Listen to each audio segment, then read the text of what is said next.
You were talking about Zsa Zsa Gabor earlier. And everybody's talking about my it. son said, she was on Johnny Carson's show one time. She came there with a cat on her lap, and she said to you, "Do you want to pet my Is it true?" No, I think I would recall that. There is a moment in television history that people still argue about today.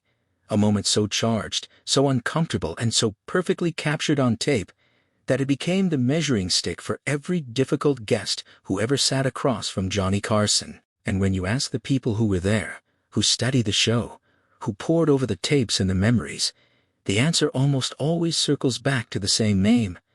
Not a villain, not someone with a criminal record or a history of public meltdowns. Just a woman who walked onto that stage with total confidence, complete disregard for anyone else in the room, and an agenda that had nothing to do with being a good guest. But before we get to her, we need to understand the world she walked into, because Johnny Carson was not simply a television host. He was the most powerful man in American entertainment for 3 straight decades. From the moment he took over The Tonight Show in October 1962, he built something that was less a talk show and more a nightly audition for the American dream. If Carson liked you, your career exploded. If he turned cold, doors closed quietly and permanently. Producers across Hollywood watched his body language the way traders watch market indexes. A raised eyebrow from Carson could mean more than 1,000 reviews in 1,000 newspapers. He ran that show like a precise machine, and at the center of that machine was a simple social contract. You come on, you play by the rules, you respect the host, you respect the crew, and you walk away with your career intact and your reputation boosted. Most guests understood this intuitively. They arrived prepared, they stayed in their lane, and they left grateful. But some guests either did not understand the contract or simply did not care. And those are the stories that history preserved like flies in amber. Carson himself was not an easy man. People who knew him well, who spent years in that building on Burbank, described someone who existed in 2 completely separate worlds. On camera, he was the warmest man alive, loose, funny, generous with his reactions, capable of making a nervous comedian feel like the only person in the universe worth talking to. Off camera, the temperature dropped. His second wife once compared the experience of living with him to sharing a house with a tiger. His third wife admitted there were nights she was genuinely frightened. Carson himself went on national television and told the country that alcohol turned him into a different person entirely, and he said it without flinching, which tells you he had made a kind of peace with the truth, even if he had not entirely conquered it. That duality mattered because it shaped how he responded to people who crossed him. When someone offended Carson, they did not usually get a confrontation. They got silence. They got removal. He kept a mental list, and according to longtime producer Peter Lassily, that list eventually had more than 30 names on it. Some people claim they saw a physical copy. Some bans were total and permanent. Others were surgical, applying only to episodes Carson himself hosted, while allowing the offending guest to return when someone else sat behind the desk. It sounds like a small distinction until you realize that being banned from Carson meant being banned from the most watched program in late-night television, which meant being invisible to the biggest audience in America. The ban list included people who had been rude to crew members. It included people who had corrected him on air. It included people who had deceived him. Jerry Lewis was removed after verbally abusing a cardholder. Carl Sagan was frozen out after correcting Carson twice during a conversation about Halley's Comet. Orson Welles was banned after using planted audience members during a magic segment, which Carson considered a fundamental act of dishonesty. The magician in him could not forgive that kind of cheating. And then there were the guests who crossed the line simply by being too much of themselves, too loud, too self-interested, too unwilling to share the room. Which brings us back to the question of who was the most difficult guest Carson ever faced. And the honest answer is complicated, because difficult takes different shapes. There is the guest who is hostile. There is the guest who is unprepared. There is the guest who makes the room uncomfortable through behavior that no amount of professional grace can neutralize. And then there is a category all its own, the guest who hijacks the entire enterprise and turns it into something it was never meant to be. Zsa Zsa Gabor belongs in that last category, and the evidence is overwhelming. When Carson took The Tonight Show to Hollywood for the first time on May 15, 1963, the guest lineup was genuinely extraordinary. Marlon Brando was there, Zsa Zsa was there. The room should have crackled with electricity in the best possible way. Instead, it produced one of the most documented and most analyzed confrontations in Carson's entire 30-year career.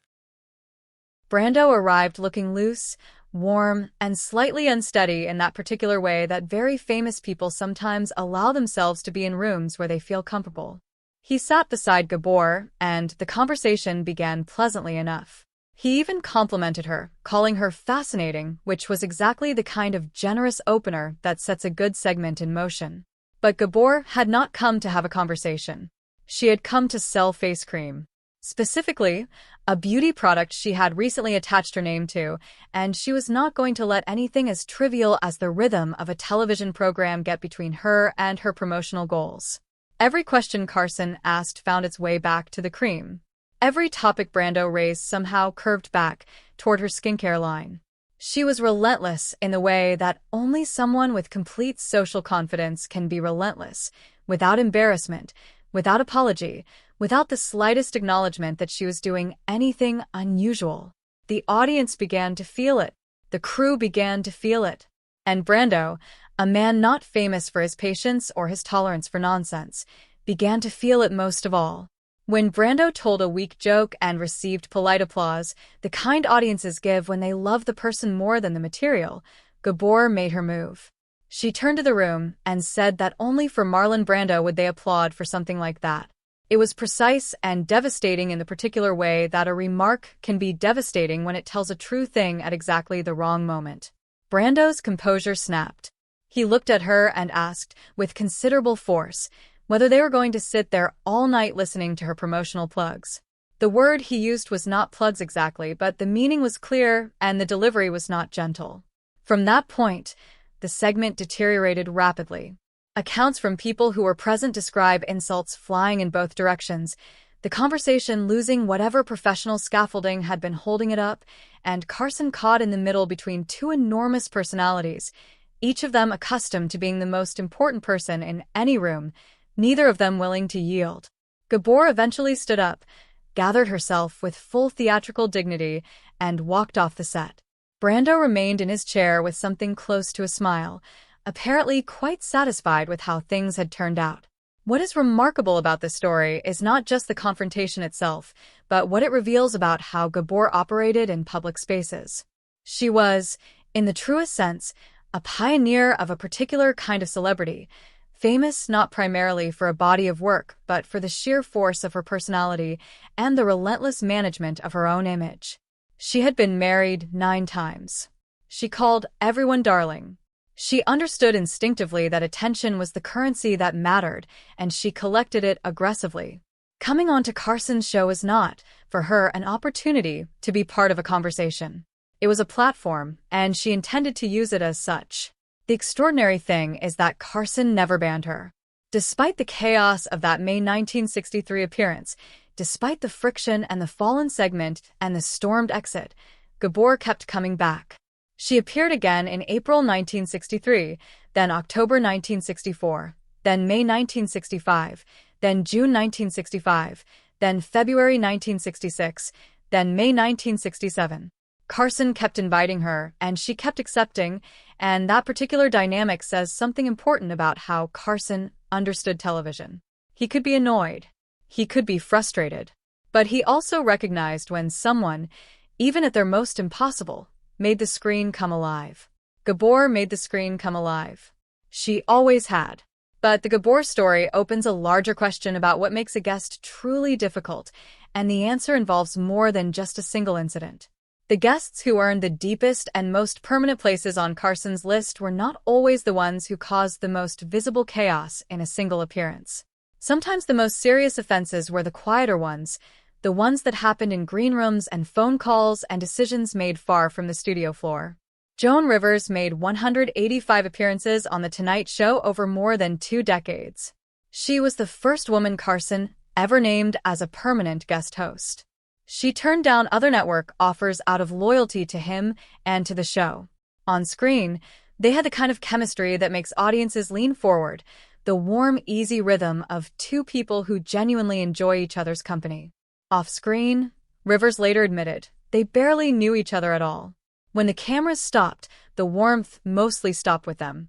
Polite small talk, pencil drumming, long silences.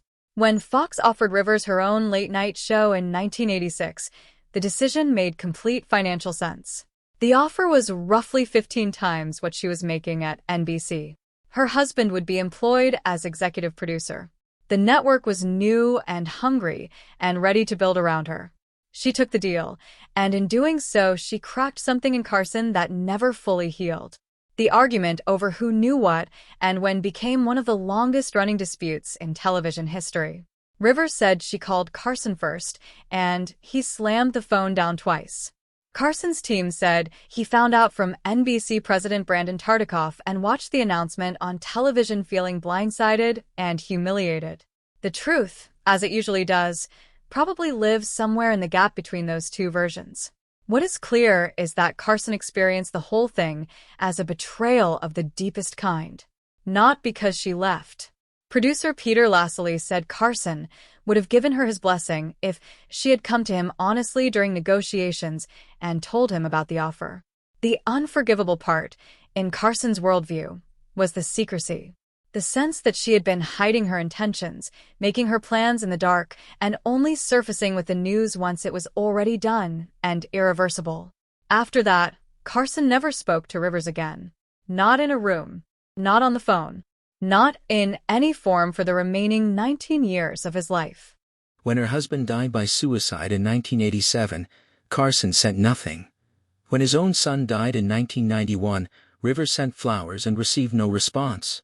The Tonight Show team made clear that any guest who appeared on Rivers' new Fox program would find themselves unwelcome on Carson's show, which strangled her ability to book major talent and contributed significantly to the new show's early collapse. Rivers was banned for 28 years, finally returning on February 17, 2014, exactly 49 years to the day after her original 1965 debut. She died 6 months later.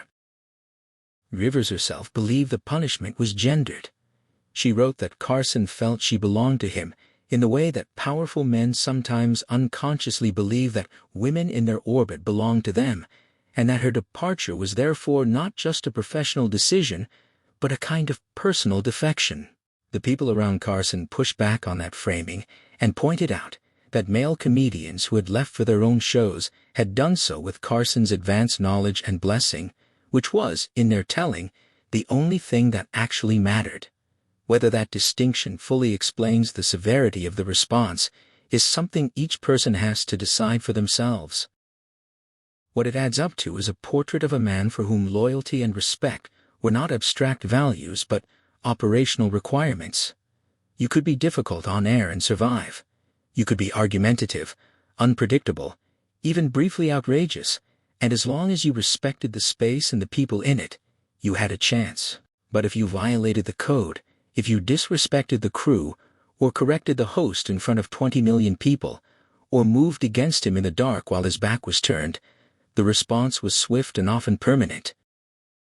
Ellen DeGeneres made her debut in November 1986 and earned the honor of being invited to the couch, the first female comedian ever to receive that distinction. Then, on her third appearance, she performed a joke Carson had explicitly told her not to do. He pulled her aside afterward and pointed at her in front of the staff and told her he had warned her. She was banned from Carson-hosted episodes, though she later returned during a Jay Leno guest hosting stretch, which illustrated the precision of how Carson administered these decisions. William Shatner managed to break 3 rules in a single 1983 appearance. He talked for 4 uninterrupted minutes without allowing Carson a single word. He turned his back on the host to speak to fellow guest Buddy Hackett, and then he casually mentioned that his current show aired on ABC, naming a competing network on NBC airtime, which was one of the clearest violations in the unwritten rulebook. Each of those things alone might have been forgiven. Together, they made an impression that lasted. The guests who fared best on Carson's show were the ones who understood something fundamental about what they were walking into. They were guests in his house, participants in a conversation he was steering, and their job was to be interesting within that framework rather than to dismantle it. The ones who treated it as a stage for their own unfiltered performance, regardless of how that performance affected everyone else in the room, were the ones who found themselves in trouble. Zsa Zsa Gabor understood none of this, or perhaps understood all of it, and simply did not care, which is a different thing entirely. She walked onto that stage in Hollywood in 1963 with complete certainty that the most interesting thing in the room was herself, and she proceeded to prove it in the most disruptive way imaginable. She derailed Brando. She exhausted Carson. She hijacked a segment that should have been television gold and turned it into something messy and uncomfortable and genuinely difficult to watch. And then she came back and did it again and again across several more years of appearances. That in the end might be the truest definition of the most difficult guest Carson ever had.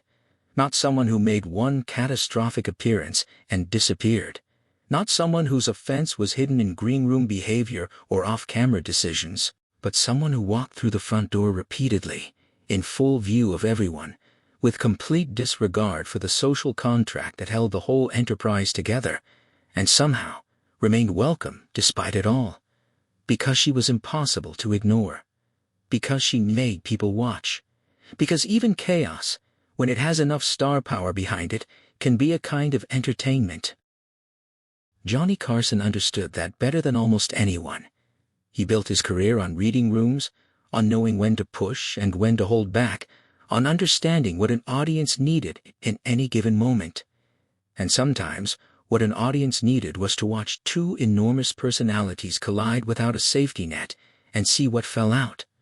Zsa Zsa Gabor gave him that night after night, whether he wanted it or not, and the fact that she kept getting invited back suggests that somewhere beneath the frustration and the professionalism and the strict code of conduct, Carson recognized a performer when he saw one, even when that performer was primarily performing for herself.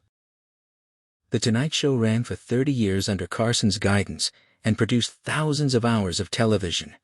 Some of it was smooth and polished and exactly what it was supposed to be. Some of it caught fire in ways nobody planned. The difficult guests, the banned guests, the guests who broke the rules and the ones who shattered them entirely, they are the ones people still talk about today, because television, at its most honest, is about human beings under pressure, and nothing reveals a human being quite like being put in a room with Johnny Carson and asked to be interesting. Some people rose to that occasion beautifully. Some people stumbled, and some people walked in like they owned the place, sold face cream for 20 minutes, started a war with Marlon Brando, and walked out without a single apology. Those are the ones history remembers.